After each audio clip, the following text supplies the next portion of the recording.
www.casarema.fr. Mais que Dieu avait sorti de l'Égypte, qu'il avait fait sortir de la mer Rouge, ce n'est pas parce que tu es converti que Dieu ferme les yeux sur tes péchés.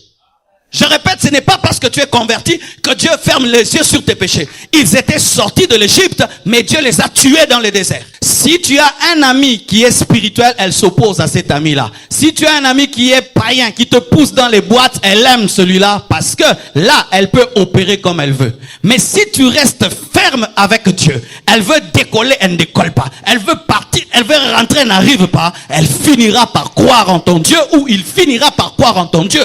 Le problème, c'est que les chrétiens, lorsqu'ils se marient, ils se retrouvent mariés avec des occultistes, ce sont eux qui subissent l'occultisme au lieu d'influencer les occultistes. Mais seulement une fille qui est dans l'occultisme le fait tomber seulement dans l'impudicité. Il est totalement dégoûté de toi parce que toi, tu sais seulement mettre les mascaras, les stylos, les rouges à lèvres, les bleus à lèvres, les violets à lèvres, mais tu ne sais pas mettre l'onction. C'est pourquoi, lorsque tu découvres que ta femme ou ton mari est occultiste, ce n'est pas qu'il faut divorcer, tu dois devenir puissant. Tu dois entrer dans une dimension de sainteté, de prière et de foi, de sorte que c'est toi qui paralyse pour que tu puisses l'amener à la conversion. Parce qu'en soi, ce n'est pas lui, c'est Satan qui est derrière et Dagon doit tomber devant l'arche. Pour voir plus de vidéos chrétiennes en exclusivité, tapez www.casarema.fr. Ta parole. Donne-nous cette capacité, car ce n'est pas de nous-mêmes que nous pouvons t'aimer. C'est toi qui nous appelles, c'est toi qui nous change et qui nous transforme. Seigneur, fais-nous grâce de t'aimer comme tu nous aimes. Que toi qui as commencé cette œuvre en nous depuis le premier jour des 30 matins, tu puisses l'amener à la perfection. Aide-moi, Père, à parler comme je dois parler et à dire à ton peuple ce que tu veux lui dire. Je te promets de dire tout ce que tu voudras que je dise. Atteins ton but, Père, au nom de Jésus-Christ. Amen. Nous acclamons le Seigneur. Asseyez-vous, s'il vous plaît. Je vous salue au nom de Jésus-Christ. Je vous souhaite un bon dimanche et des 30 matins bénis. Amen. Nous sommes dans nos 30 matins sur comment vaincre l'occultisme et depuis que nous avons commencé cette action, le Seigneur m'avait mis à cœur de parler des pratiques occultes et des choses qui ouvrent la porte aux démons. Et c'est ce que j'ai fait depuis le début. Je crois que j'ai donné 2 ou 3 messages. Et aujourd'hui, je vais clore cette série des enseignements sur les pratiques occultes et les choses qui ouvrent les portes aux démons.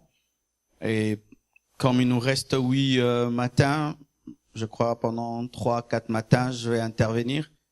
Et je vais avoir 2 matins dans lesquels je vais parler des fausses doctrines qui sont dans les grandes loges occultes, comme les francs-maçons, les Illuminati, la Rose-Croix, toutes ces grandes loges qui ont pignon sur rue, qui dévient les gens. Bibliquement, vous montrez les erreurs qu'il y a dans ces loges, pour que lorsque ces loges viendront vers vous, vous puissiez avoir des arguments bibliques pour les contredire, mais pas seulement cela, pour que vous puissiez être capable d'évangéliser les occultistes. Amen.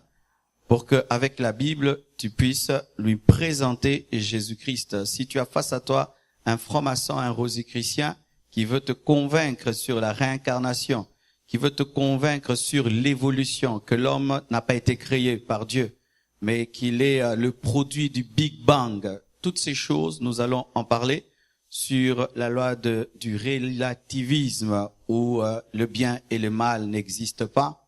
Nous parlerons de ces choses. Amen. Aujourd'hui, nous allons clôturer. C'est pas que nous avons tout dit. Nous allons clôturer cette partie de l'enseignement sur les portes qu'on ouvre au diable. Et je demande s'il y a des enfants, que les enfants puissent aller à l'écoudim, parce que vraiment aujourd'hui, je vais parler comme parlant à une église adulte.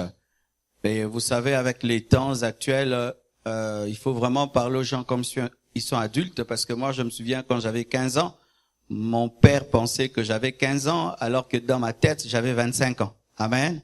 Alors, il me traitait comme un enfant, alors que j'avais des choses à lui partager. Amen, hein. Et je bénis Dieu parce qu'on n'est pas né chrétien, on était païen. Donc, on sait ce qui se passe dans la tête d'un jeune garçon de 15 ans. On sait ce qui se passe. Alors, je veux parler les choses clairement. Ce n'est pas par impudeur ni par vulgarité. Car lorsque vous lisez la Bible, Dieu appelle les chats par son nom. Et c'est le Dieu saint. Amen. Le thème de mon message, le voici. Tu couches et découches avec qui? Tu couches et découches avec qui est le thème de mon message. À la fin du message, je vais répondre à 10 questions qui vont demander à ce que nous puissions lire tout le chapitre d'1 Corinthiens 7. C'est pourquoi nous allons lire d'abord le chapitre et je vais l'utiliser à la fin de mon message pour répondre à 10 questions parce que certaines choses que je vais avancer, énoncer dans cet enseignement vont provoquer en vous des questions auxquelles il faudrait obligatoirement répondre. C'est pourquoi nous allons lire ensemble 1 Corinthiens 7, versets 1 à 40. Je vous prie d'être debout. Je veux lire, vous allez suivre dans vos Bibles. Amen. Je sauterai certains versets, mais je vous demanderai, chez vous à la maison, de lire tout le chapitre de 1 Corinthiens 7, du 1er au 40e verset. Le thème, c'est « Tu couches et découches avec qui ?» À la presse, vous pouvez mettre « Avec qui tu couches » ou « découches » pour que ce soit simple pour nos frères qui sont sur le net. 1 Corinthiens 7, la Bible dit ceci. Pour ce qui concerne les choses dont vous m'avez écrit, je pense qu'il est bon pour l'homme de ne point toucher de femme. Toutefois, pour éviter l'impudicité, que chacun ait sa femme et que chaque femme ait son mari. Que le mari rende à sa femme ce qu'il lui doit et que la femme agisse de même envers son mari. La femme n'a pas autorité sur son propre corps, mais c'est le mari. Et pareillement, le mari n'a pas autorité sur son propre corps, mais c'est la femme. Ne vous privez point l'un de l'autre si ce n'est d'un commun accord pour un temps, afin de vaquer à la prière, puis retourner ensemble, de peur que Satan ne vous tente par votre incontinence. Je dis cela par condescendance, je n'en fais pas un ordre. Je voudrais que tous les hommes fussent comme moi, donc célibataires, mais chacun tient de Dieu un don particulier, l'un d'une manière, l'autre d'une autre. À ceux qui ne sont pas mariés et aux veuves, je dis qu'il leur est bon de rester comme moi. Mais s'il manque de continence, c'est pourquoi certains disent que Paul était veuf, qu'il avait perdu sa femme et puis il avait décidé de rester célibataire. Certains disent à cause de ce verset cela. Certains disent. Mais s'il manque de continence, qu'il se marie, car il vaut mieux se marier que de brûler. À ceux qui sont mariés, j'ordonne non pas moi, mais le Seigneur, que la femme ne se sépare point de son mari. Si elle est séparée, qu'elle demeure sans se marier, ou qu'elle se réconcilie avec son mari, et que le mari ne répudie point sa femme. Aux autres, ce n'est pas le Seigneur, c'est moi qui dis. Si un frère a une femme non croyante et qu'elle consente à habiter avec lui, qu'il ne la répudie point. Et si une femme a un mari non croyant et qu'il consente à habiter avec elle, qu'elle ne répudie point son mari. Car le mari non croyant est sanctifié par la femme et la femme non croyante est sanctifiée par le frère. Autrement, vos enfants seraient impurs tandis que maintenant ils sont saints. Si le non-croyant se sépare, qu'il se sépare. Le frère ou la sœur ne sont pas liés dans ces cas-là. Dieu nous a appelés à vivre en paix. Car que sais-tu, femme, si tu sauveras ton mari, ou que sais-tu, mari, si tu sauveras ta femme? Seulement que chacun marche selon la part que le Seigneur lui a faite, selon l'appel qu'il a reçu de Dieu. C'est ainsi que je l'ordonne dans toutes les églises. Quelqu'un a-t-il été appelé étant circoncis? Qu'il demeure circoncis. Quelqu'un a-t-il été appelé étant incirconcis? Qu'il ne se fasse pas circoncire. La circoncision n'est rien, et l'incirconcision n'est rien, mais l'observation des commandements de Dieu est tout. Que chacun demeure dans l'état où il était lorsqu'il a été appelé. As-tu été appelé étant esclave? Ne t'en inquiète pas, mais si tu peux devenir libre, profites-en plutôt. Car l'esclave qui a été appelé dans le Seigneur est un affranchi du Seigneur. De même, l'homme libre qui a été appelé est un esclave de Christ. Vous avez été rachetés à un grand prix. Ne devenez pas esclaves des hommes. Que chacun, frère, demeure devant Dieu dans l'état où il était lorsqu'il a été appelé. Pour ce qui est des vierges, je n'ai point d'ordre du Seigneur, mais je donne un avis comme ayant reçu du Seigneur miséricorde pour être fidèle. Voici donc ce que j'estime bon à cause des temps difficiles qui s'approchent. Il est bon à un homme d'être ainsi. Es-tu lié à une femme? Ne cherche pas à rompre ce lien. N'es-tu pas lié à une femme? Ne cherche pas une femme. Si tu t'es marié, tu n'as point péché. Et si la Vierge s'est mariée, elle n'a point péché. Mais ces personnes auront des tribulations dans la chair, et je voudrais vous les épargner. Voici ce que je dis, frères. C'est que le temps est court, que désormais ceux qui ont des femmes soient comme n'en ayant pas. Ceux qui pleurent comme ne pleurant pas. Ceux qui se réjouissent comme ne se réjouissant pas. Ceux qui achètent comme ne possédant pas. Et ceux qui usent du monde comme n'en usant pas, car la figure de ce monde passe. Or, je voudrais que vous fussiez sans inquiétude. Celui qui n'est pas marié s'inquiète des choses du Seigneur, des moyens de plaire au Seigneur. Et celui qui est marié s'inquiète des choses du monde, des moyens de plaire à sa femme. Il y a de même une différence entre la femme et la vierge. Celle qui n'est pas mariée s'inquiète des choses du Seigneur, afin d'être sainte de corps et d'esprit, et celle qui est mariée s'inquiète des choses du monde, des moyens de plaire à son mari. Je dis cela dans votre intérêt. Ce n'est pas pour vous prendre au piège, c'est pour vous porter à ce qui est bienséant et propre à vous attacher au Seigneur sans distraction. Si quelqu'un regarde comme déshonorant pour sa fille de dépasser l'âge nubile, c'est-à-dire l'âge où on doit se marier, et comme nécessaire de la marier, qu'il fasse ce qu'il veut, il ne pêche point qu'on se marie. Mais celui qui a pris une ferme résolution sans contrainte et avec l'exercice de sa propre volonté et qui a décidé en son cœur de garder sa fille vierge, celui-là fait bien. Ainsi, celui qui marie sa fille fait bien et celui qui ne la marie pas fait mieux. Une femme est liée aussi longtemps que son mari est vivant, mais si le mari meurt, elle est libre de se marier à qui elle veut, seulement que ce soit dans le Seigneur. Elle est plus heureuse néanmoins si elle demeure comme elle est, suivant mon avis.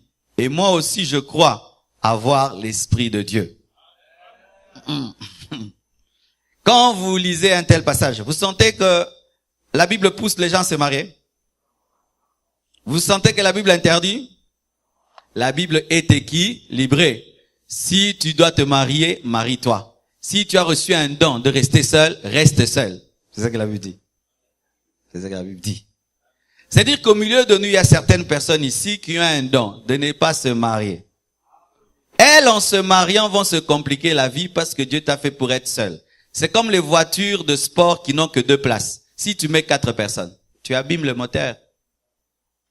Maintenant, si tu as un camion, tu veux seulement 2 places. Tu ne veux pas utiliser les places, la cargaison. Tu perds les carburants pour rien. Chacun a sa destinée. Dans l'église, on ne pousse pas les gens d'abord à se marier, mais à découvrir leur appel et répondre à leur appel. Que Dieu bénisse. Asseyez-vous, s'il vous plaît. J'espère que tous les enfants sont sortis. Amen. Gloire à Dieu. Tu couches et découches avec qui? Bien-aimés frères et sœurs, il y a tellement de choses à dire. Ce matin, nous allons parler de la place des perversions sexuelles dans l'occultisme. La place des perversions sexuelles dans l'occultisme.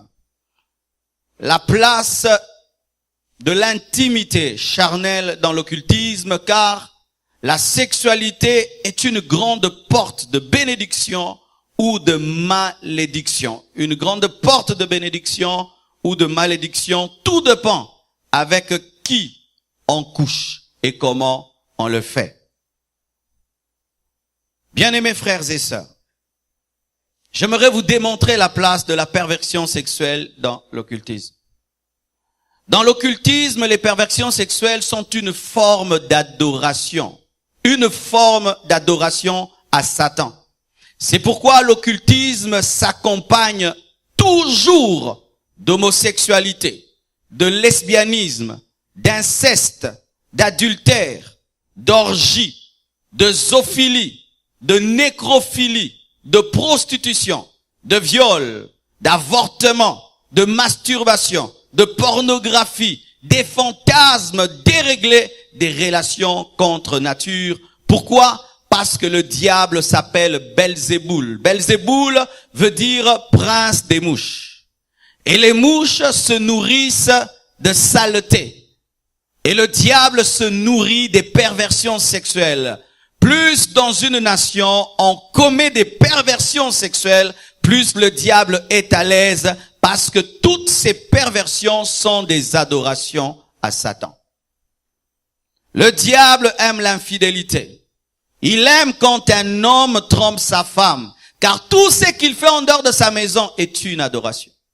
Il aime que les personnes consanguines qui ont le même sang puissent coucher ensemble, car c'est une adoration, car Dieu a dit que tu ne prendras pas ton frère ou ta sœur en mariage. J'étais au Luxembourg. On m'a dit ceci, que c'est l'une des nations où il y a le plus d'infirmes en Europe. Et j'ai posé la question, pourquoi?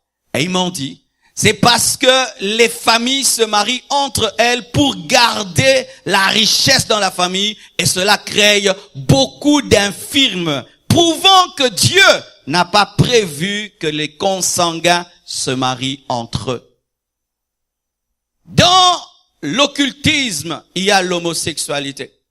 Il a été démontré partout où les francs-maçons ont le pouvoir, ils ont toujours tendance à libéraliser l'homosexualité. Partout où il y a la franc-maçonnerie, on a tendance à prendre des lois, des décisions pour libéraliser l'homosexualité. Et je vous assure, frères et sœurs, les Illuminati, les francs-maçons sont aussi au Congo. Autant ils travaillent dans les nations étrangères pour établir des lois qui libéralisent l'homosexualité, ils vont chercher à le faire dans cette nation et les pasteurs doivent accepter d'aller en prison. Je vous dis devant Dieu, le jour où dans ce pays on dira de ne pas prêcher contre l'homosexualité, ce sera le jour où je prêcherai contre l'homosexualité et je dirai réservez-moi une chambre en prison et j'irai avec tous les frères de la compassion qui veulent m'y accompagner. Et comme ça, ensemble, nous allons faire la compassion à Makala. Alléluia. Est-ce que vous êtes prêts pour la guerre? Alléluia. Bien-aimés frères, je crois que prêcher, ce n'est pas seulement dire des bonnes choses, mais c'est de défendre la vérité.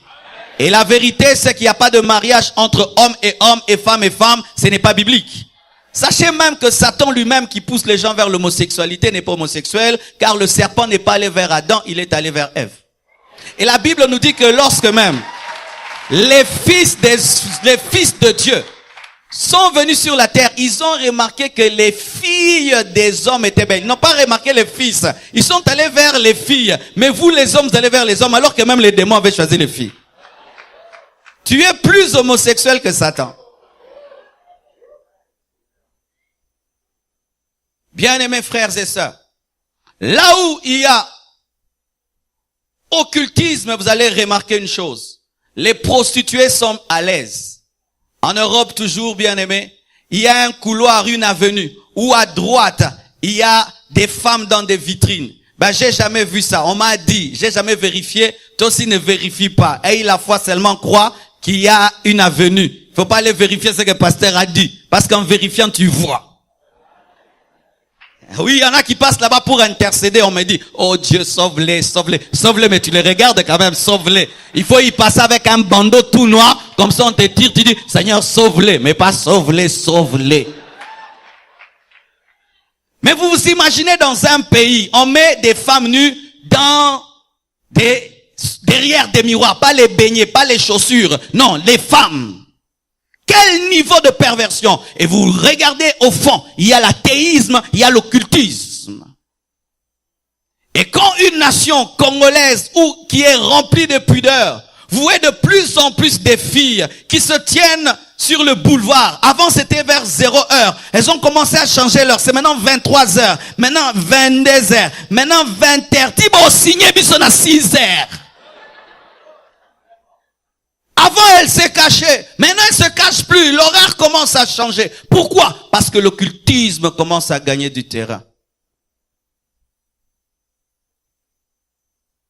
L'occultisme s'accompagne toujours des perversions. Voyez un homme sérieux qui a étudié, mais qui la nuit entre dans la chambre de sa fille et couche avec sa fille. Pourquoi? Parce que les démons lui disent de le faire. Voyez un jeune enfant qui est sorcier, mais qui veut coucher avec sa maman, qui envoûte sa maman pour connaître sa maman, qui vient vers sa propre maman. Que des choses se passent dans les maisons des occultistes. Et il y a un mot que j'ai cité, orgie, que vous devez comprendre parce que je vais utiliser un passage qui en parle. L'orgie, c'est lorsque plusieurs hommes et plusieurs femmes, dans un même endroit, ont des relations intimes. Orgie. En Rome, cela se faisait comment? Ils mangeaient jusqu'au point de tomber dans la gloutonnerie et ils allaient même mettre le doigt dans la bouche pour vomir et manger encore. C'était dans le domaine de la gloutonnerie, mais l'orgie aussi, c'est dans le domaine de la sexualité, où plusieurs hommes, plusieurs femmes le font au même endroit. Et lorsqu'on était des païens, on donnait ça à un an, sangana, où tu vois 3, 4, 5 filles, on mélange les copines et on le fait. Sachez que lorsque vous le faites, vous adorez Satan. Dans les cultes sataniques, lorsque l'onction satanique atteint son comble, il tombe dans l'orgie. C'est pourquoi beaucoup de groupes de musiciens que vous voyez là, les danseuses, les musiciens, il y a un moment dans l'occultisme où ils se mélangent pour qu'il y ait unité de leur groupe.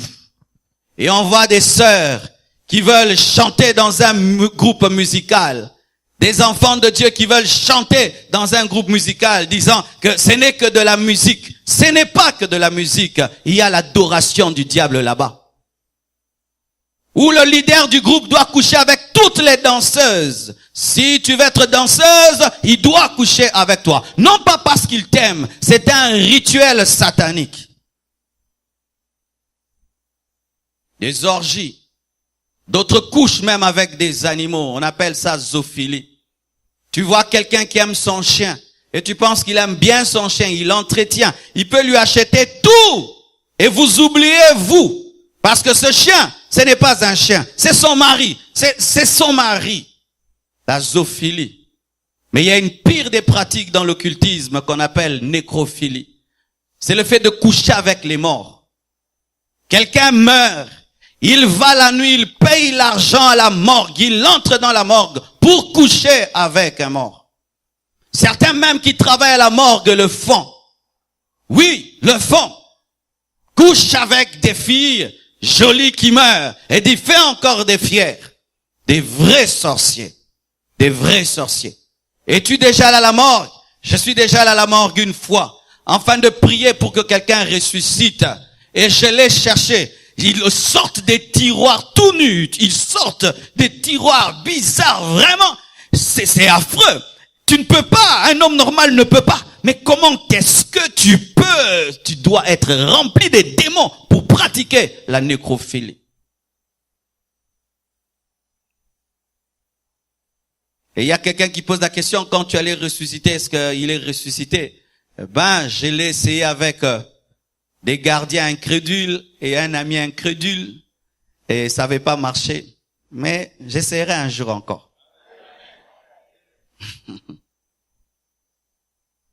Tu vois un homme riche, mais lui, qu'est-ce qu'il fait? Il couche avec des cadavres. Tu vois un homme riche, qu'est-ce qu'il fait? Lui, il doit coucher qu'avec des vierges. D'autres doivent coucher avec une fille pendant qu'elle a sa menstruation. C'est là que vient le pouvoir. Pendant sa menstruation, il doit coucher avec une femme. Pendant sa menstruation, c'est là que lui vient la force. D'autres, il faut que la femme puisse boire toute sa sémence. Et c'est là que vient sa puissance. Ma sœur, les hommes que tu rencontres te demandent quoi? Quel genre de fantasme ils ont? Un homme qui a des fantasmes sales, bizarres, démoniaques. Et tu dis non, ce sont ses préférences et ses goûts. Lui, il aime ça.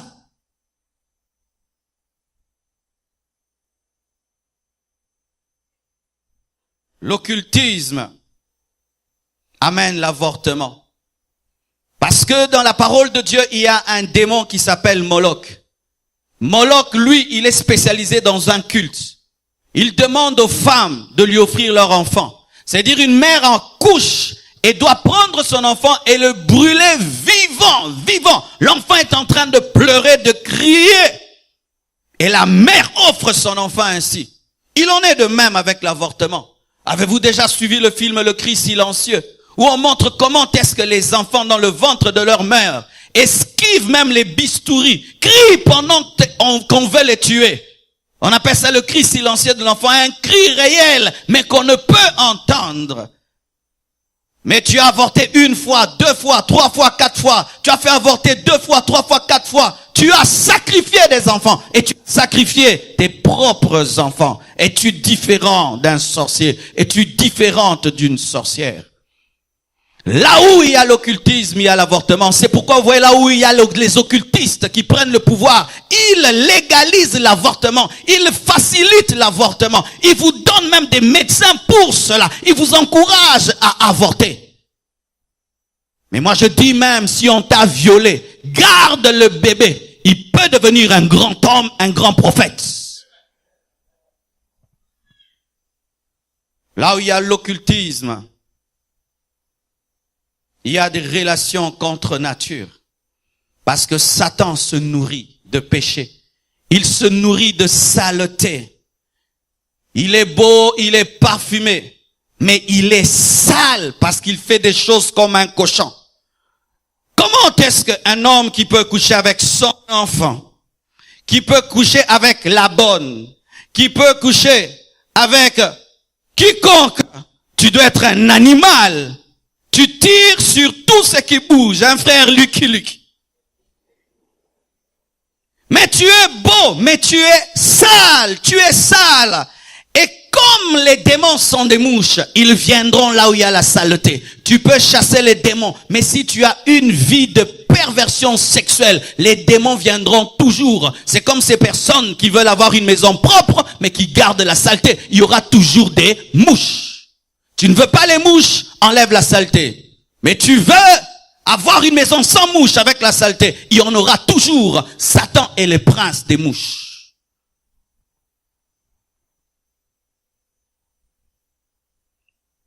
La Bible dit dans 1 Corinthiens 10, versets 7 à 8.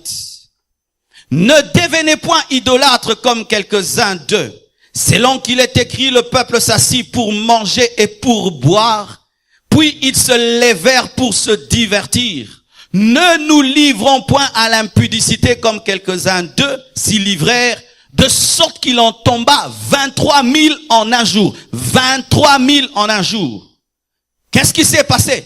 Lorsqu'Israël est sorti de l'Égypte et que Moïse est allé au sommet de la montagne et qu'il a pris du temps, Israël a voulu avoir un Dieu qu'il pouvait voir. Il a demandé à Aaron de lui fabriquer un veau d'or. Lorsqu'ils ont adoré le veau d'or, la Bible nous dit le peuple s'assit pour se divertir. Dans l'Ancien Testament, on ne donne pas trop de précisions sur ce qui est arrivé. Mais qu'est-ce qui est arrivé lorsqu'Israël a commencé à se réjouir devant le veau d'or? Israël est tombé dans les orgies sexuelles. Parce que cette partie est placée dans l'impudicité. Ça veut dire, 23 000 personnes dans le désert ont commencé à s'unir. Vous vous imaginez cette abomination devant Dieu? Comment est-ce que des gens qui ont vu la mer rouge s'ouvrir ont pu faire cela? Parce que derrière l'idole, il y avait un démon. Et lorsqu'ils ont commencé à adorer l'idole, ils ont adoré le diable. Et l'esprit satanique est venu au milieu d'eux pour réclamer l'adoration. Et l'adoration devait se faire par l'orgie, par l'impudicité, par l'inceste, par des viols en même moment. Et Dieu a tué 23 000 personnes le même jour afin d'arrêter l'infection. 23 000 personnes mortes, mais que Dieu avait sorti de l'Égypte, qu'il avait fait sortir de la mer rouge. Ce n'est pas parce que tu es converti que Dieu ferme les yeux sur tes péchés. Je répète, ce n'est pas parce que tu es converti que Dieu ferme les yeux sur tes péchés. Ils étaient sortis de l'Égypte, mais Dieu les a tués dans le désert. Oh, je suis chrétien. La grâce, la grâce, la grâce. Ils étaient déjà sortis de l'Égypte. Mais Dieu les a tués parce qu'ils se sont livrés à l'adoration de Satan au travers de leur sexualité. Là où on adore Satan, vous allez remarquer aussi un sérieux désordre sexuel, des abominations sexuelles, le libertinage sexuel, la bestialité. Partout où la franc-maçonnerie règne, l'homosexualité est tolérée. En Afrique, on a même des coutumes d'inceste chez ceux qui sont au Bandundu, qu'ils appellent Kinchuidi ou Kinchuiri, je ne sais pas. Où c'est normal d'épouser sa cousine, c'est normal d'épouser son cousin. Ils trouvent que c'est normal, mais derrière cela, il y a la sorcellerie. Dans certaines nations, il y a un jour où les hommes ne sont pas jaloux, les femmes ne sont pas jalouses. Tu peux laisser ton mari sortir avec sa copine, ta femme sortir avec son copain. C'est normal, c'est le jour de la liberté. Le jour de la Saint-Valentin. On peut permettre à ses enfants de découcher et revenir demain parce qu'ils sont sortis avec leur copine. Un jour dédié à l'adoration du diable. Aujourd'hui, les samedis sont dédiés au diable. Ce sont les jours où les gens pêchent le plus. Le samedi, c'est quand il y a plus de concerts, plus de fêtes, plus d'impudicité. Le samedi, un jour où Satan attend une grande adoration. Et un jour avant que tu viennes au culte, c'est le jour que tu pêches beaucoup. Ensuite, tu viens à l'église. Le jour dédié à Jésus. 24 décembre, disant fête de Noël, c'est le jour où les gens se livrent à des perversions. C'est pourquoi je ne crois pas à cette Noël-là. Le jour de la fin de l'année où on doit célébrer le Seigneur, c'est le jour où encore les gens se livrent à des grands péchés. Satan aime voler ce qui doit être réservé à Dieu. Voyez, la vie des occultistes n'est que perversion sur perversion. Voyez la vie des stars de la musique. Voyez leurs clips. Leurs clips, ce n'est que sexualité, sexualité. Leurs chansons, sexualité sur sexualité. Leur vie, divorce sur divorce et sur divorce et sur divorce. Et je ne comprends pas que des enfants de Dieu puissent aimer regarder de tels clips, regarder, entendre de telles musiques, regarder des télé-réalités d'une famille Kardashian qui est une famille vraiment d'abomination. Et aujourd'hui, ils ont du succès parce que papa a décidé d'être maman.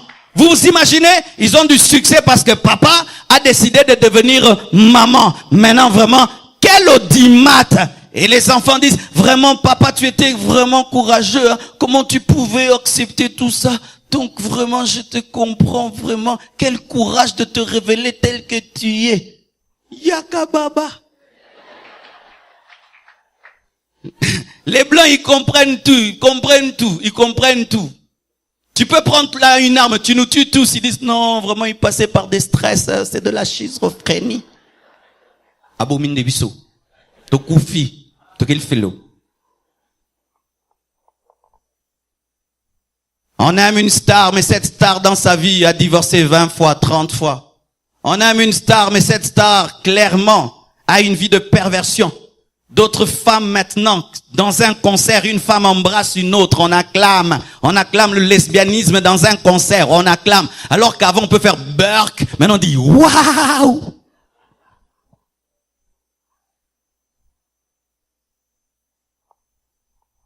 Pourquoi est-ce qu'on utilise les stars de la musique, on utilise les stars du cinéma? Parce que ce sont des étiquettes de l'occultisme. Ce sont des beaux garçons, des belles filles. Tout le monde veut les ressembler. Ainsi, en cherchant à les ressembler, tu auras une vie de perversion comme eux. Et au travers de ta perversion, Satan recevra la gloire. Satan recevra l'adoration.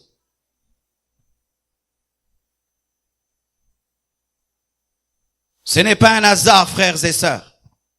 Le même terme qui est utilisé dans la Bible quand on dit que Adam connut Ève, c'est le même terme utilisé par adoration.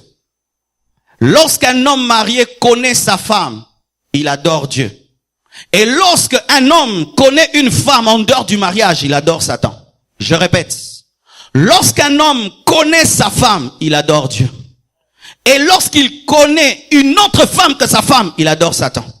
Lorsque tu as des relations dans le mariage, tu adores Dieu. Lorsque tu as des relations en dehors du mariage, tu adores Satan. Et lorsque même tu vis dans la masturbation, tu adores Satan parce que tu lui offres ta sémence comme une offrande. Toute sémence répandue par un masturbateur est une offrande à Satan. Est une adoration. Est une adoration. Toute sémence répandue par un masturbateur est une offrande à Satan. Tu l'offres devant lui. Il y a un esprit là, lorsque tu te masturbes, qui reçoit cette offrande à la gloire du diable. C'est ainsi que lorsque dans une maison, on pratique trop de perversion sexuelle, ça devient un temple du diable parce qu'en ce lieu-là, on adore le diable. C'est pourquoi ne permettez jamais que l'impudicité soit pratiquée dans vos maisons. Tu ne peux jamais faire comme certains font. Je vous laisse, je m'en vais. Je vous laisse la maison, je m'en vais. Moi, je n'ai rien fait, je vous laisse. Vous le faites des fois à l'université, où tu laisses à tes amis la chambre, mais tu sais ce qui se fera, n'est-ce pas? Oh, je n'ai rien fait. Tu as fait quelque chose. Tu laisses ta maison à quelqu'un et tu sais qu'ils vont pratiquer l'impudicité. Tu accompagnes quelqu'un quelque part et tu sais ce qui aura lieu et tu y participes. Tu as participé à l'adoration du diable.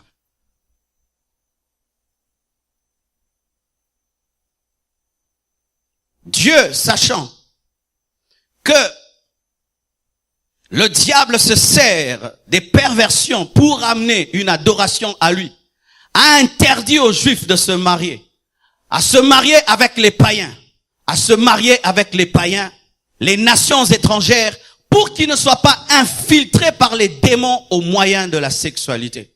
C'est pourquoi dans Exode 34, versets 12 à 16, la Bible dit ceci.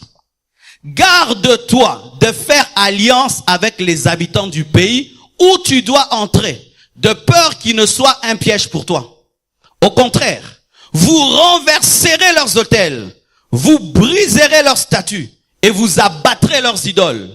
Tu ne te prosterneras point devant un autre Dieu, car l'Éternel porte le nom de jaloux. Voici un nouveau nom de Dieu que souvent on ne connaît pas. Dieu s'appelle jaloux. Dieu n'est pas jaloux, il s'appelle jaloux. Oh, donnez-moi l'amen. La Bible dit, tu ne te prosterneras pas devant d'autres dieux, car ton Dieu s'appelle jaloux. Et il est un Dieu jaloux. Avant d'être un Dieu jaloux, son nom c'est jaloux. Quand tu adores jaloux, qui ne peut pas céder ta vie avec le diable, avec le monde, avec le péché. Il s'appelle jaloux. Lorsque tu sens dans ta vie qu'il commence à avoir des tolérances et des compréhensions du péché, ce n'est pas Dieu, parce que Dieu s'appelle jaloux. Il n'est pas seulement El Shaddai, il n'est pas seulement Jéhovah Jireh, celui qui pourvoit, il est aussi jaloux. Il s'appelle jaloux, jaloux, jaloux, jaloux. Ton corps est le temple du Saint-Esprit. Lorsque tu le livres l'impudicité, Dieu est jaloux parce qu'il s'appelle jaloux. Et il dit ceci. Garde-toi de faire alliance avec les habitants du pays par le mariage, de peur que, se prostituant à leur Dieu et leur offrant des sacrifices, ils ne t'invitent et que tu ne manges leurs victimes, de peur que tu ne prennes de leurs filles ou tes fils, et que leurs filles, se prostituant à leurs dieux qui sont des démons, n'entraînent tes fils à se prostituer à leurs dieux qui sont des démons. C'est pourquoi il est strictement interdit à un enfant de Dieu d'épouser un païen. Je répète, il est strictement interdit à un enfant de Dieu d'épouser un païen. Je suis en train de répéter.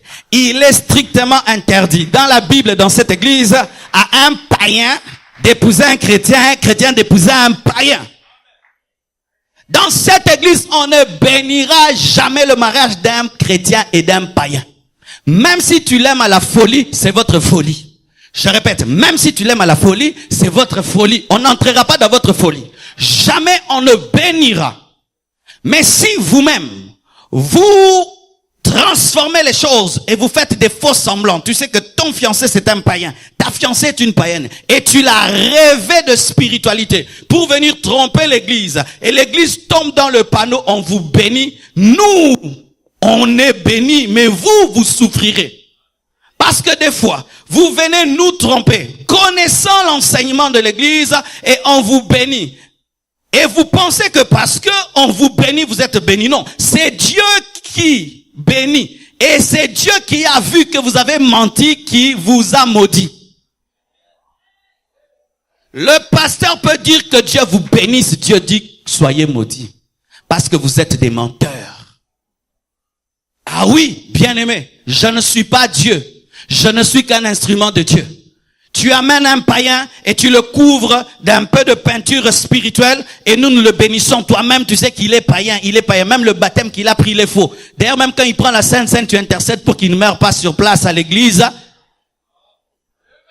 Mais c'est ça, le fait que vous prenez des païens pour les épouser. Nous, on leur donne la Sainte Seine, hein, et il est écrit quoi? Que certains meurent à cause de la Sainte Seine. Maintenant, on lui donne la Sainte Seine et puis il tombe, il meurt. Oh, on m'arrête. Et je passe à Molière TV. Oh, on a l'équissier. Nous aurions mis l'équissier. Mais oui, parce que quand on vous bénit, on vous donne toujours la Sainte Seine. Et il est interdit de prendre la Sainte Seine dans le péché. Maintenant, tu amènes un païen, on lui donne la Sainte Seine qui tue.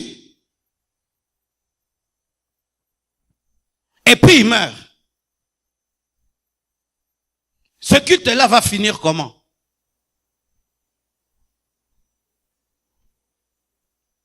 Certains vont dire, non, pasteur, je suis pas d'accord avec toi. C'est dans l'Ancien Testament que Dieu interdisait à Israël d'épouser les Jébusiens et les Amoréens. Nous sommes au temps de la grâce. Nous pouvons les épouser, car la Bible dit, allez faire de toutes les nations mes disciples. Les nations représentent le monde, ce sont les païens. Moi, le Seigneur m'a dit d'aller en évangélisation. Oui, voici pour toi qu'il y a toujours des versets. Un autre verset. Dans le Nouveau Testament maintenant. 2 Corinthiens 6, versets 14 à 18. Ne vous mettez pas avec les infidèles sous un joug étranger. Car quel rapport y a-t-il entre la justice et l'iniquité? Ou qu'y a-t-il de commun entre la lumière et les ténèbres? Quel accord y a-t-il entre Christ et Bélial? Ou quelle part a le fidèle avec l'infidèle? Quel rapport y a-t-il entre le temple de Dieu et les idoles? Car nous sommes le temple du Dieu vivant. Comme Dieu l'a dit, j'habiterai et je marcherai au milieu d'eux. Je serai leur Dieu, ils seront mon peuple. C'est pourquoi sortez du milieu d'eux et sépare-toi de ton fiancé païen. Sépare-toi de ta fiancée païenne. C'est ce que la Bible dit.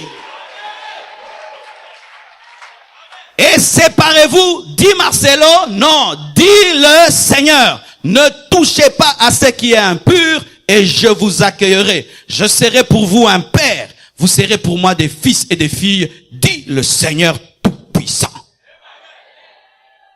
Même à l'église, au temps de la grâce, on ne peut pas épouser une païenne ou un païen, car la Bible dit, qui sait si tu le sauveras ou elle te sauvera? Qui sait? C'est-à-dire, il y a point d'interrogation, il n'y a pas point de confirmation ou point d'exclamation. Qui sait? À une question, des fois, on ne peut répondre. C'est-à-dire que tu peux dire, je me marie à cet homme pour le convertir et il ne se convertit jamais. Jamais de jamais. N'est-ce pas qu'il y a des gens jusqu'à la fin, le mari s'est jamais converti? Jamais. Maintenant, toi, tu sais que c'est un païen, tu vas en évangélisation. Est-ce que toute croisade marche? Est-ce que toute croisade marche? Peut-être que ta croisade va échouer, mais c'est toi qui seras évangélisé. Alléluia. Maintenant, bien-aimés frères et sœurs, c'est pourquoi nous parlons avec qui tu couches et avec qui tu découches. Car celui avec qui tu couches a le pouvoir de fermer ou d'ouvrir les portes aux démons dans ta vie. Je donne un exemple. Si un jeune garçon a une vie d'impudicité, lorsqu'il couche avec des filles, il ouvre des portes aux démons. Quand il se marie, il arrête cette vie-là. Le fait de se marier, ça ferme les portes à l'ennemi parce que là, il a une intimité protégée. Amen. Mais si tu le fais en dehors, la personne avec laquelle tu le fais ouvre la porte aux démons dans ta vie. Et écoutez ceci, mes frères et sœurs.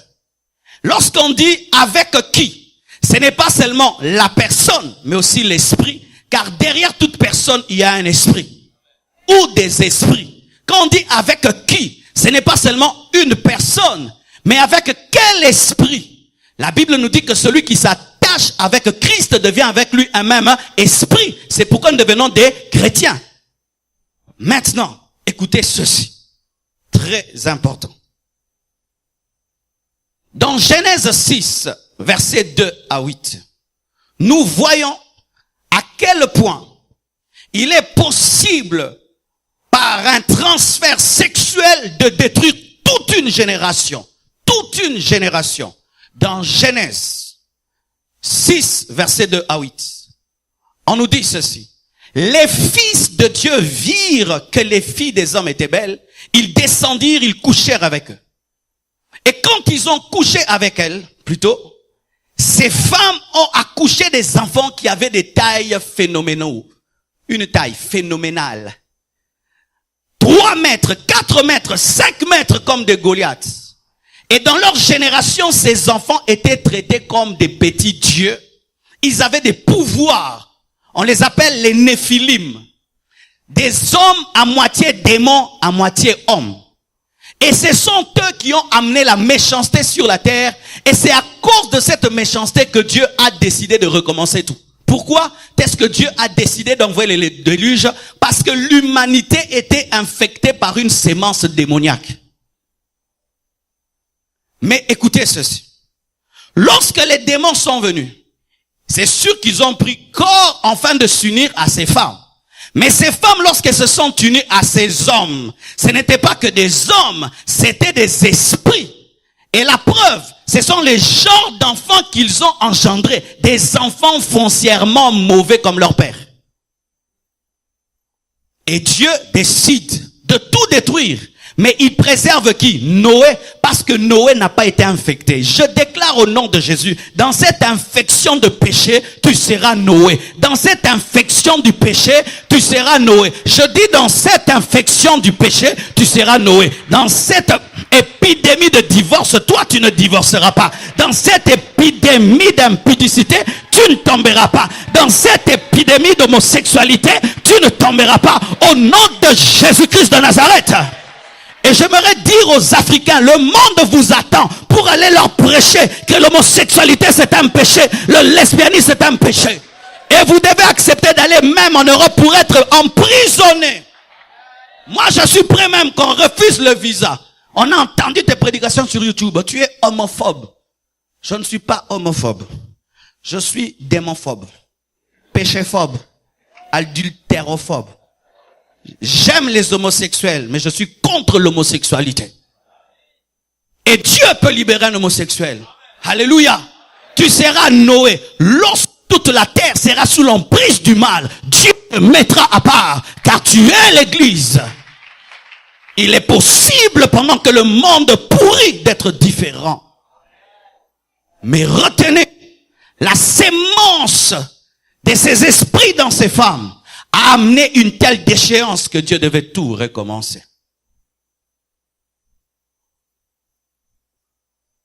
Une révélation que j'ai reçue ce matin. J'en parlais, mais j'ai davantage compris. Celui qui couche avec une prostituée devient une prostituée. Dis ça à ton voisin. Non, souvent nous c'est comment? J'étais sorti avec une prostituée et puis je lui ai donné de l'argent et puis je suis parti. Elle, c'est la prostituée. Moi, je suis celui qui est couché avec elle. Non, la Bible dit, quand tu couches avec elle, même si tu rentres à la maison, tu es elle. Oyola laranaye ozaye. Et en français, Celui avec qui tu couches, tu deviens cette personne-là. L'homme se simbara en lingal. Alléluia. Prenez ce verset pour ceux qui doutent. 1 Corinthiens 6, 15 à 16. Ne savez-vous pas que vos corps sont les membres de Christ? Qui croit que son corps c'est le membre de Christ? Même ton intimité c'est le membre du Christ. Alléluia. Prendrais-je donc les membres de Christ pour en faire les membres d'une prostituée? Non. Loin de là. Ne savez-vous pas que celui qui s'attache à la prostituée est un seul corps avec elle? Car il est dit, les deux deviendront une seule chair. Non, cette parole c'est pour les mariages, n'est-ce pas? La Bible dit, c'est pourquoi l'homme quittera son père et sa mère et s'attachera à sa femme et les deux deviendront une seule chair. Mais ici, Paul dit, dans le cas de la prostitution, tu deviens aussi une seule chair comme dans les mariages. Maintenant, celui qui couche avec 10 prostituées, il a combien de femmes? Maintenant, toi qui en as 30, tu en as combien? Non, je n'ai doté personne. Pour Dieu, ce n'est pas la dot, c'est le fait de t'unir qui fait que c'est ta femme. Cette prostituée-là, à qui tu donnes l'argent et puis tu pars. Toi, tu pars, mais spirituellement, elle te suit. Tu es une seule chair avec elle. Maintenant, celui qui devient une seule chair avec un occultiste, il devient quoi? Si tu fais une seule chair avec une prostituée, tu deviens une seule chair avec elle. Quand tu couches maintenant avec un occultiste, tu deviens une seule chair avec l'occultiste. Quand tu couches avec une sorcière, tu deviens une seule chair avec la sorcière. Lorsque tu couches avec un magicien, tu deviens une seule chair avec le magicien. Lorsque tu couches avec une star de la musique, tu deviens une seule chair avec la star de la musique. Quand tu couches avec ton PDG là qui est occultiste, tu deviens une seule chair avec lui. Quand tu couches avec ce politicien là qui est sataniste, tu deviens une seule chair. Même si tu dis je vais le faire une fois pour le boulot, une fois là suffit pour devenir une seule chair.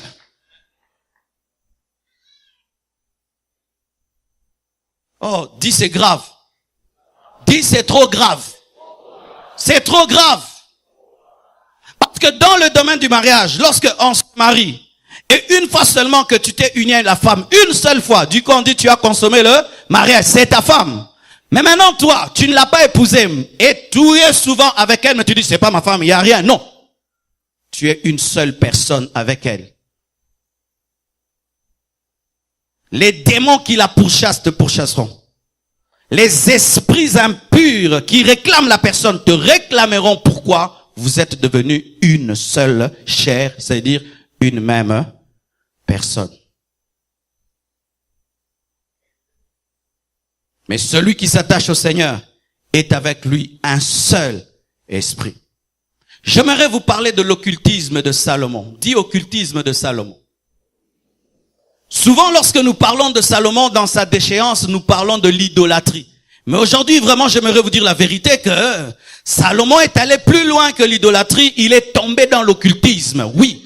Le Salomon qui a eu 2 fois l'apparition divine, le Salomon qui écrit Ecclésiaste, qui écrit les proverbes, était tombé dans l'occultisme. C'est pourquoi ne soyez pas étonnés de voir des grands prédicateurs tomber dans l'occultisme. Salomon est tombé dans l'occultisme.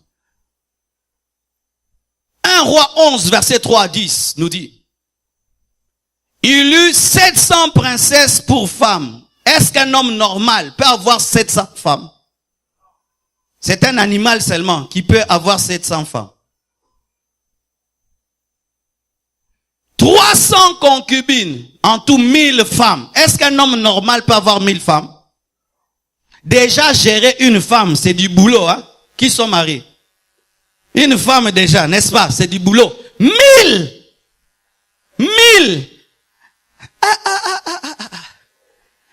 Celle-ci demande le parfum. L'autre demande la poudre. L'autre demande le minéral de l'enfant. L'autre demande une nouvelle robe. Mais non, tu tombes seulement, tu tombes. Mais lui, il tenait.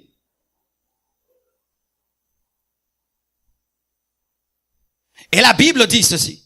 À l'époque de la vieillesse de Salomon, ces femmes inclinèrent son cœur vers d'autres dieux. C'est-à-dire vers des démons.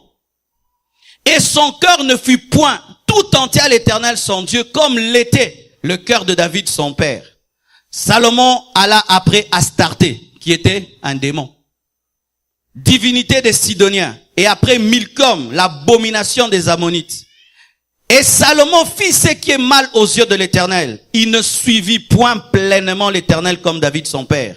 Alors Salomon bâtit sur la montagne qui est en face de Jérusalem, la cité de Dieu, un haut lieu pour Kémoth, l'abomination de Moab. Et vous savez d'où vient Moab? De l'inceste des filles de Lot avec leur père.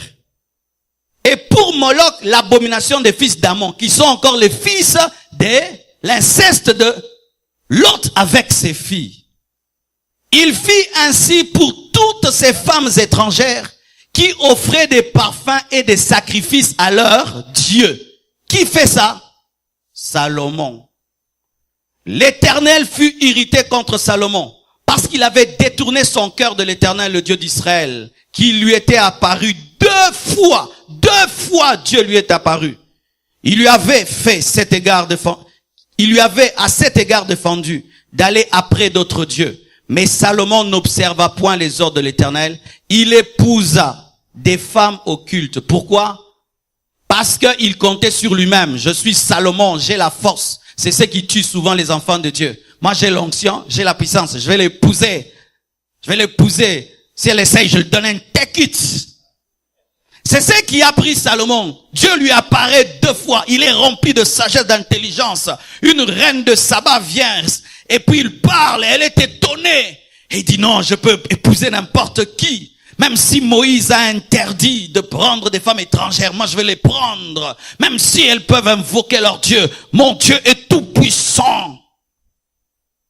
Progressivement, ces femmes ont incliné son cœur. Pourquoi? Il avait fait des mariages en dehors de la volonté de Dieu, et comme il n'était pas protégé par Dieu, chaque fois qu'il s'unissait intimement avec ces femmes lui communiquaient un esprit d'idolâtrie. Jusqu'à ce que lui-même, pas quelqu'un d'autre, lui-même a construit hauts lieux pour des faux dieux. Il a même construit les hauts lieux pour Moloch. Moloch qui est le dieu qui recevait les sacrifices des bébés. Qui a fait ça? Salomon. N'est-ce pas l'occultisme? Il a commencé à sacrifier des bébés, Salomon.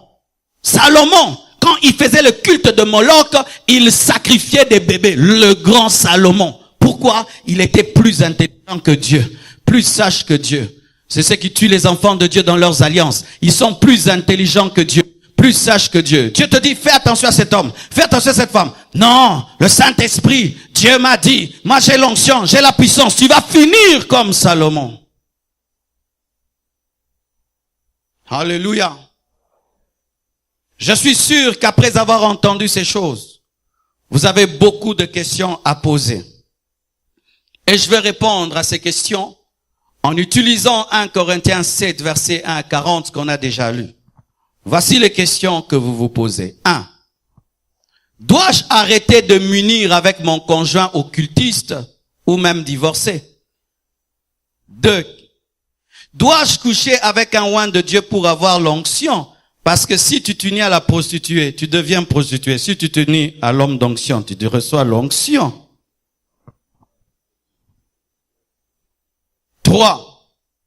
Je me suis marié dans le paganisme et me suis converti ensuite. Mais l'autre ne m'a pas suivi. Que faire? Car l'autre demeure dans le paganisme. Que faire? 4. Je suis chrétien et me suis marié à un occultiste par désobéissance. Que faire? 5. Je suis chrétien et marié à un occultiste par ignorance. Que faire? 6. Je suis fiancé à un occultiste. Que faire? 7. Je vis dans la débauche avec un occultiste. Que faire? 8. Je découche, je trompe ma femme, mon mari, avec un occultiste. Que faire? 9. J'ai eu dans le passé à sortir avec un occultiste. Que faire? Et pour terminer, mon conjoint occultiste réclame le divorce parce que la présence de Dieu en moi le dérange ou la dérange. Que faire? Est-ce qu'on peut répondre à ces questions et partir? C'est bon? Amen. Réveille ton voisin qui dort. Alléluia. Oui, il y a des gens qui aiment seulement des prédications. Amen. Hein? J'aimerais que tu sortes de ces 30 matins, tu as un bagage. Amen.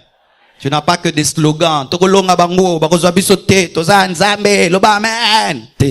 Yeba pe Bible. Wana pe tokyo salango. Alléluia, c'est très facile. Voici. Dois-je arrêter de m'unir avec mon conjoint occultiste ou divorcer? Parce que là, je viens d'enseigner que quand tu t'unis à lui, il te communique des choses. Maintenant, toi, tu es marié à un occultiste, à une femme qui est sorcière. Dois-je arrêter de coucher avec ma femme sorcière parce qu'elle est sorcière? Voici la réponse. Non. Tu dois continuer à lui donner ce que tu lui dois. Parce que ton corps n'est pas... Ton corps, c'est le corps de la sorcière. Okay, give me amen. Qui t'a doté? Le sorcier. Le corps est devenu à qui? Le sorcier. Tu lui donnes ce que tu lui dois parce que tu l'as épousé. Mais voici maintenant. Tu lui donnes pas comme normalement. Tu remplis maintenant ce corps d'onction, de puissance, de grâce et de gloire, de sorte que lui ne peut plus rien te communiquer, mais au contraire, c'est toi qui l'anéantis. C'est pourquoi, lorsque tu découvres que ta femme ou ton mari est occultiste, ce n'est pas qu'il faut divorcer, tu dois devenir puissant. Tu dois entrer dans une dimension de sainteté, de prière et de foi, de sorte que c'est toi qui paralyse pour que tu puisses l'amener à la conversion. Parce qu'en soi, ce n'est pas lui, c'est Satan qui est derrière et Dagon doit tomber devant l'arche. L'arche n'a jamais peur de Dagon. Le mariage d'un païen et d'un chrétien, c'est comme l'arche et Dagon dans une même pièce. C'était le temple de Dagon. C'est le mari qui paye le loyer. C'est le mari qui nourrit. Mais l'arche est dedans. Mais l'arche a fini par démontrer à Dagon que moi, j'ai le Dieu qui est supérieur. Et physiquement, quand tu vois Dagon et tu vois l'arche, Dagon a une plus grande taille. Ça peut être ton mari, il est fort, il est costaud. Mais toi, tu es une petite femme. Mais si tu développes la Shekinah de Dieu qui est sur toi, touchera Dagon et touchera même les serviteurs de Dagon jusqu'à ce qu'ils diront Yoté. Mais si vous divorcez, nous tombons dans le piège des faux enseignements sur la délivrance qui sont donnés dans la ville.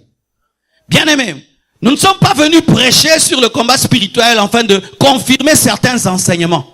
Car je suis contre certains enseignements sur le combat spirituel. Où on divise les gens. On provoque des divorces. Ce n'était pas l'homme de ta vie. Non, tu restes avec lui. Mais tu lui démontres que tu as Dieu.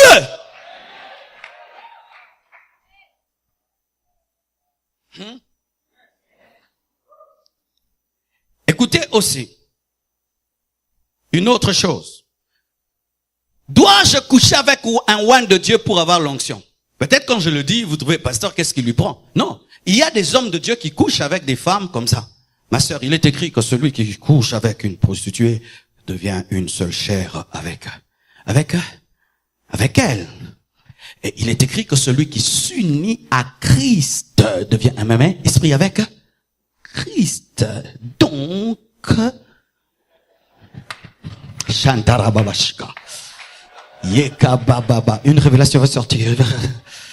Celui qui s'unit à un oint reçoit l'onction du oint. C'est un mystère qu'on n'a pas écrit clairement dans la Bible. C'est pourquoi tu vois Élie s'est couché sur le cadavre.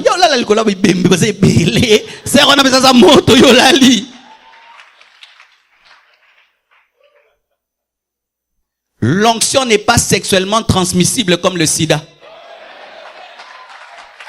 Ce qui fait même, si tu épouses un homme qui a la puissance de Dieu, toi tu n'as pas la vie de prière, tu n'auras pas son onction. Sinon toutes les mamans pasteurs devaient faire des miracles tout le temps.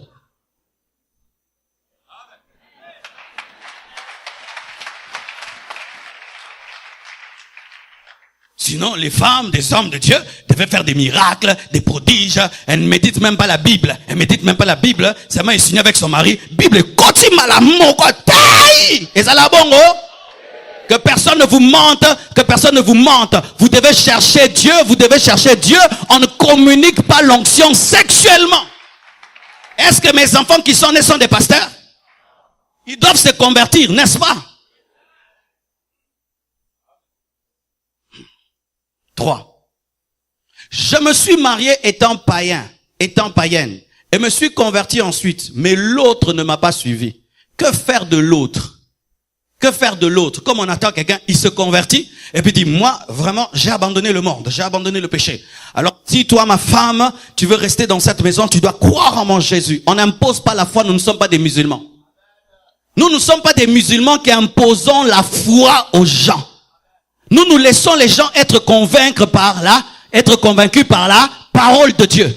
Si tu donnes ta vie à Jésus, mais ta femme ne l'a pas fait, tu n'as pas lui imposé. Je ne te nourris plus parce que tu ne crois pas en mon Dieu. D'ailleurs, tu es une sorcière, je ne t'habille pas. Tu dois habiller la sorcière, tu dois la nourrir.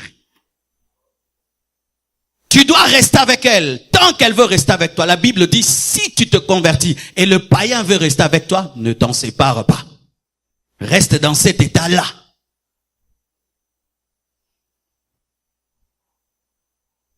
C'est le kulusu. Mukumba. Oh mema. En français. C'est la croix et le fardeau que tu dois mener. Oui, car les gens, quand ils viennent à l'église, ils veulent que l'église les débarrasse de tous les fardeaux. Amen, hein? Non. La Bible, des fois, te dit de garder le fardeau, de le porter jusqu'à ce que la personne va se convertir. Et si elle refuse de se convertir, tu dois continuer à t'unir à elle. Pourquoi? C'est ton mari, c'est ta femme. Écoutez maintenant. Tu te convertis. Et puis ta femme est sorcière. Voici ce qui va t'arriver. Si tu ne grandis pas dans la foi, dans la connaissance de la parole, ta femme va travailler à t'amener à être un païen.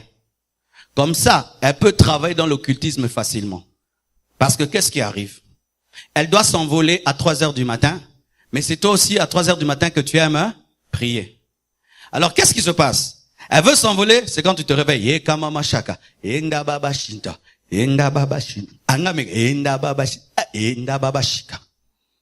Maintenant, elle dit, ce monsieur, il aime prier à 3 heures du matin. Elle va faire que tu puisses t'énerver à 2 heures du matin. Comme ça, l'occasion de rien. Elle commence à s'énerver. Elle commence à te dire des trucs pour que tu te fâches. Ainsi, tu ne pries pas parce que tu es en colère. Ou ton heure de prière, et te dit non, fais-moi sortir au restaurant. Fais-moi sortir au restaurant. À l'heure de la prière. Pourquoi? Pour t'affaiblir davantage. Si tu as un ami qui est spirituel, elle s'oppose à cet ami-là. Si tu as un ami qui est païen, qui te pousse dans les boîtes, elle aime celui-là parce que là, elle peut opérer comme elle veut. Mais si tu restes ferme avec Dieu, elle veut décoller, elle ne décolle pas. Elle veut partir, elle veut rentrer, elle n'arrive pas. Elle finira par croire en ton Dieu ou il finira par croire en ton Dieu. Le problème, c'est que les chrétiens, lorsqu'ils se marient, ils se retrouvent mariés avec des occultistes, ce sont eux qui subissent l'occultisme au lieu d'influencer les occultistes. Si je prie à 2 heures, je prierai à 2 heures. Alléluia. Si c'est mon jour de jeûne, je jeûnerai. Si c'est mon jour où je ne sors pas, je ne sortirai pas. Qui que tu sois et qui que j'ai épousé. Alléluia. Et lorsque toi-même tu ouvres des portes, tu es chrétien, mais toi-même tu pêches. Il voit comment tu pêches, comment tu mens, comment tu pêches devant lui, comment tu pêches devant elle. Il dit, mais c'est facile de t'avoir. Je suis chrétien et je me suis marié à un occultiste par désobéissance. C'est le cas des personnes qui savaient. Un homme vient vers toi, riche et beau, parfumé. Et puis Dieu te dit, fais attention à ce jeune garçon. Il est dans les sciences occultes. Mais tellement que tu as vu sa voiture. Tu es allé visiter sa belle maison. Tu fermes les yeux sur son état spirituel et tu veux sa maison et tu veux son argent. Et quand Dieu te parle, ton pasteur te parle, tout le monde te dit, attention. Mais comme tu vois déjà la maison, la voiture, le compte en banque, tu fermes les yeux et tu entres dans cette maison. La nuit, il y a des voix. La nuit, il y a des chaises qui bougent. La nuit, il y a un serpent. La nuit, il y a des choses. Et tu regrettes. Que dois-tu faire? Tu dois d'abord te repentir d'avoir désobéi à Dieu. Tu dois demander à Dieu pardon, mais tu ne vas pas divorcer parce que tu t'es marié. Tu vas rester là, mais tu dois demander à Dieu pardon afin que Dieu entre dans ta guerre. Tu vas implorer la miséricorde de Dieu, afin que Dieu te sauve et qu'il combatte pour toi, mais tu ne vas pas divorcer. Car ta désobéissance t'a conduit jusque-là, mais tu t'es engagé. Et tu ne vas pas aller prouver devant le juge, à la cour, raison de divorce, sorcellerie. Pouvez-vous prouver la sorcellerie? Apumbwara. Apumbwara, c'est quoi Pumbwa? Tu vas expliquer ça. Nous, à l'église, on n'a pas de cours et des tribunaux pour déclarer des divorces. Tu vas expliquer au magistrat Kapumbwara. Alléluia. Je suis chrétien et je me suis marié à un occultiste par ignorance. Toi, tu ne savais pas. Mais tu as eu un problème, c'est que tu n'as pas bien observé. Tu étais tellement pressé et tu n'as pas entendu la voix de Dieu lorsque la voix de Dieu te prévenait et te disait « Fais attention, il est sorcier. Fais attention, elle est sorcière. » Tu n'as pas pris garde. Et tu te retrouves et tu te rends compte. Mais oui, quand on était fiancés, je voyais ça. Mais quand on était fiancés, je voyais ça. Quand on était fiancés, s'il entre dans la maison, la première chose qu'il faisait, il allait toujours dans les toilettes, toujours dans les toilettes, toujours dans les toilettes, mais n'était pas diabétique. Mais je ne prenais pas garde. Quand il est là, je n'arrive pas à prier. Quand il est là, mais je sentais quelque chose. Mais tellement que tu aimes, tu n'entends plus. C'est pourquoi, bien aimé, faites très attention quand vous êtes fiancés. Il ne faut pas aimer à 100%. Il faut laisser une partie pour que Dieu puisse dire non. J'aime bien les agents qui travaillent à la banque. Voici comment ils travaillent. Tu amènes $1, même si tu es le pasteur. Il dit, pasteur, il prend ton dollar avec respect. Il les fait passer dans la machine. Et puis il dit, c'est du vrai, il met. Mais il y a des gens qui font ceci. Je t'aime. Non, Alexandre, la machine, t'es pasteur. Et le pasteur a amené un faux $, et tu es chassé du boulot. Quand tu amènes un homme, une femme, je t'aime. Mais au détecteur de Jésus. Jésus, faux $, ou vrai $. Même à Kinshasa, on dit, Eza te poesa biscuit d'Eza. Ce n'est pas parce que c'est du biscuit que c'est du quick. Et il y a des gens qui pensent que je t'aime, c'est je t'aime. Mais tout je t'aime n'est pas je t'aime. D'autres je t'aime, c'est dire je vais te bouffer.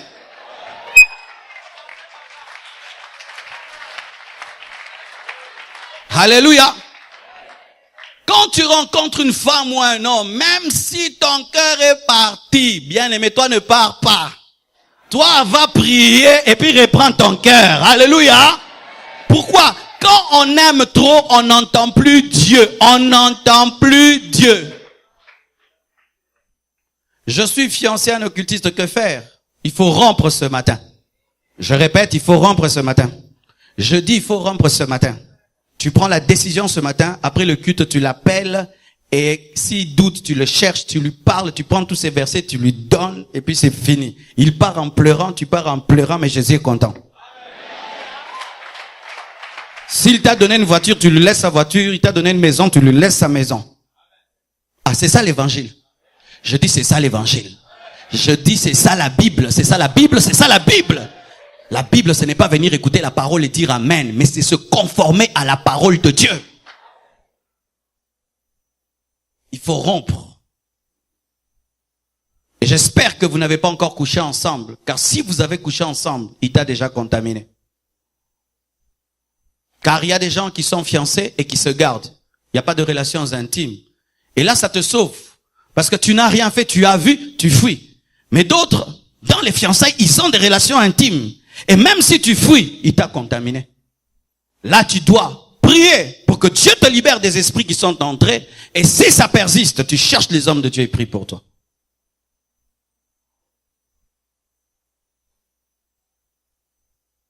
Je vis dans la débauche avec un occultiste, que faire?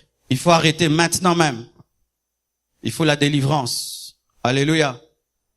Il faut arrêter maintenant même. Et j'allais même oublier de parler de ceux qui couchent avec des hommes de Dieu.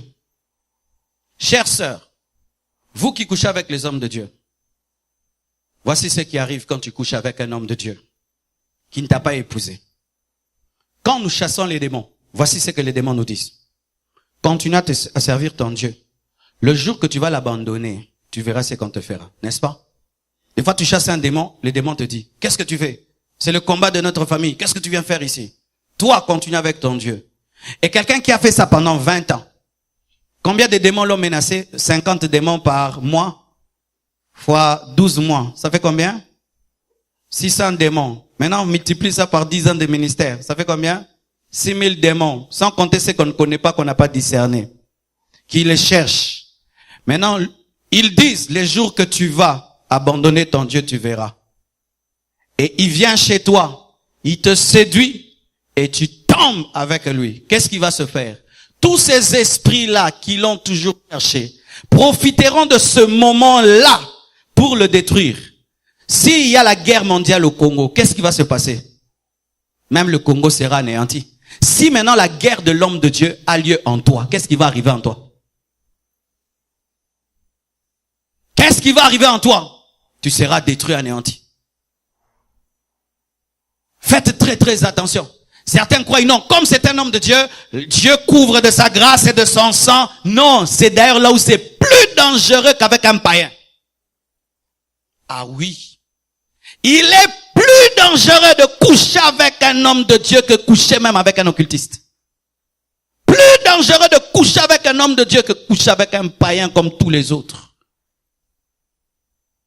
Mais au Congo, on entend le pasteur accoucher avec l'autre, et tout le monde est calme. Un tel pasteur, il faut le suspendre. Il est pire qu'un sorcier. Il détruit les vies, il anéantit les vies.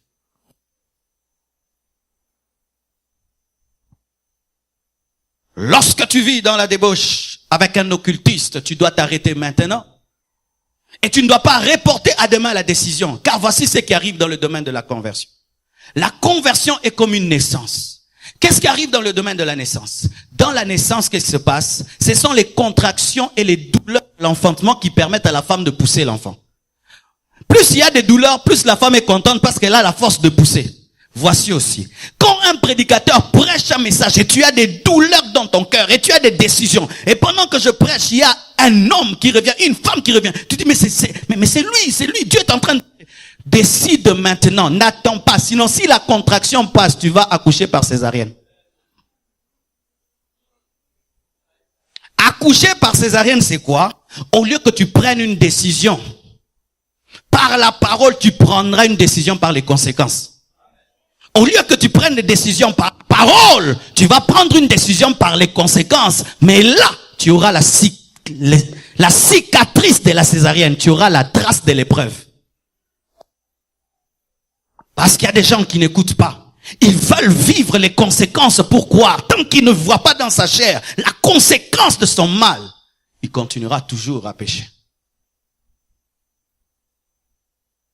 J'ai eu dans le passé, je découche plutôt avec une sorcière, avec un occultiste. Que faire? Cher papa, ça me fait toujours mal quand j'apprends qu'un homme trompe sa femme. Surtout une femme qui t'est soumise, une femme qui est bonne, une femme qui est fidèle, qui te donne tout ce que tu demandes. Et cette femme-là, tu la trompes avec des filles à gauche et à droite. Jusqu'à ce qu'un jour, par ta débauche, tu vas tomber sur une sorcière. Tu es infecté par des esprits mauvais et tu viens ramener à cette femme qui est restée calmement à la maison des esprits mauvais. Cher papa, quand tu trompes ton épouse, là-bas tu te laves, tu te parfumes, tu t'habilles bien et tu rentres calmement comme si rien n'était. Mais sache que dans le monde des esprits, même si tu t'es lavé, tu es sale. Même si tu t'es changé, tu es sale. Et même si tu as fermé la porte de cette femme pour entrer dans ta voiture, il y a une porte qui est toujours ouverte. Et ces esprits vont t'accompagner jusque chez toi à la maison, combattre ta femme et combattre tes enfants. Ma sœur, quand tu vois dans ton mari un esprit d'infidélité, tu dois te lever dans la prière parce que tu ne connais pas quel genre d'esprit il te ramène. Et si tu n'es pas forte, les esprits qu'il te ramène vont le détruire lui, te détruire toi et détruire les enfants. C'est pourquoi je suis étonné de voir des femmes qui ne prient pas. Hey, en ces temps de la fin, une femme qui ne prie pas. Tu dors, tu te réveilles. Tu dors, tu te réveilles. Tu n'as pas des moments où tu cherches Dieu. Tu n'as pas des moments où tu cherches Dieu. Même certaines qui êtes fiancées. Tu as un fiancé, il est décidé à t'épouser. Il est vraiment décidé. Il a dit, il va t'épouser. Mais seulement une fille qui est dans l'occultisme le fait tomber seulement dans l'impudicité. Il est totalement dégoûté de toi parce que toi, tu sais seulement mettre les mascaras, les stylos, les rouges à lèvres, les bleus à lèvres, les violets à lèvres, mais tu ne sais pas mettre l'onction. La première chose qu'une femme doit chercher, ce n'est pas être jolie, c'est être une femme de prière. La première chose qu'une femme cherche le matin, ce n'est pas son miroir, c'est sa Bible. La première chose qu'une femme cherche, ce n'est pas d'abord d'être bien coiffée, bien peignée, mais c'est vibrer en esprit. Et ensuite, le reste. Car tu ne garderas pas ton mari près de toi parce que tu es jolie. Car tu vieilliras toujours. Et des jeunes filles viendront. Tu le garderas qu'en esprit. S'il demeure dans la crainte de Dieu. Car il y aura même un temps, même ta coiffure, même tes stylos ne tiendront pas. J'ai vu en Europe une femme de 60 ans, 80 ans, lutte contre la vieillesse. Donc, malati Gucci, na Yuji, ba perle, aboyi, mais aussi les trucs, madère. C'est ça, c'est les gars qui m'adhèrent. Il y aura un temps où ton parfum ne fera rien. Il y aura un temps où tes mèches ne feront rien. Mais c'est ta spiritualité qui fera quelque chose. C'est ta spiritualité. C'est pourquoi, chère femme, qui cherchez-vous le matin? Votre miroir ou Dieu?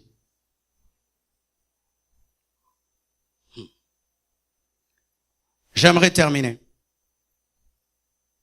J'ai eu dans le passé à sortir avec un occultiste. Que faire? Si tu t'es repenti et tu étais délivré des esprits qui en ont profité, gloire soit rendue à Dieu. Amen. Si dans le passé tu es tombé avec une sorcière, tu es tombé avec un occultiste, avec un magicien, tu es tombé avec un musicien de ce monde et tout, mais tu as arrêté et tu ne sens plus toutes ces choses sont passées, continue ta route, ne rentre pas en arrière. Mais si tu sens que cette vie-là continue à te réclamer, à t'attirer, prie le Seigneur pour qu'il t'en délivre ou cherche des serviteurs de Dieu pour qu'ils prient pour toi. Alléluia. Voici. Pour terminer, mon conjoint est occultiste et il réclame le divorce. Parce que moi je ne veux pas entrer dans l'occultisme, parce que je le dérange par ma présence. Il réclame le divorce, que faire? Voici ceci. Dans l'église, nous permettons le divorce pour ces raisons-ci. Suivez. Nous permettons le divorce dans le cas de l'adultère. Si ta femme commet l'adultère et tu n'arrives pas à lui pardonner, tu es libre de divorcer. Mais tu n'es pas obligé. Mais pas seulement dans le cas de la femme, même l'homme. Si ton mari tombe dans l'adultère et tu ne sais pas lui pardonner et tu veux divorcer, tu es libre de divorcer. Nous ne pouvons pas t'obliger, mais nous te conseillons de pardonner. Et nous conseillons aux hommes de pardonner. Deuxième cas. Dans le cas de légitime défense. Comment? L'autre veut te tuer. Donc il te promet la mort et il prend des fusils, il veut te tuer. Il te dit, si je te vois, je te tue. Et tu vois que c'est pas la blague, s'il te voit, il te tue. Là tu accomplis le verset qui dit, si on te persécute dans une ville, tu fuis dans une autre. Et ton mari te tabasse jusqu'à ce que tu tombes dans le coma. Il te tabasse jusqu'à point de te tuer. Quand il est en train de te taper, c'est pas te taper, te tuer. Il te tape jusqu'au point où il te tue. Il faut qu'on te ravisse de ses mains, sinon il va te tuer. Une fois, deux fois, trois fois. Tu sens que si je reste ici, je mourrai. Pour sauver ta vie. C'est pas que tu aimes le divorce, pour sauver ta vie. Ou il t'empoisonne. Il t'empoisonne et tu prends le breuvage, tu bois, tu te retrouves à l'hôpital et qu'est-ce qu'il y avait dedans? Cyanure. 2 fois encore cyanure, 3 fois cyanure pour sauver ta vie. Et un autre cas. Lorsque le païen lui dit, je ne peux pas vivre avec un chrétien, il s'en va. Il demande le divorce. On lui donne aussi la lettre du divorce. Et il accepte le divorce. Tu es libre de te remarier car Dieu nous appelle à vivre dans la paix. Mais toi, le chrétien, tu ne peux pas demander le divorce. Ça doit venir de lui. C'est lui qui doit dire qu'il ne supporte pas ta foi. Ce n'est pas toi de dire que tu ne supportes pas qu'il est païen. Vous comprenez ce que je dis? Alléluia. Ainsi, frères et sœurs, vous pouvez comprendre qu'il ne faut jamais prendre à la légère le mariage. Il ne faut jamais prendre à la légère la sexualité. Parce que c'est une forme d'adoration. Que Dieu vous bénisse abondamment.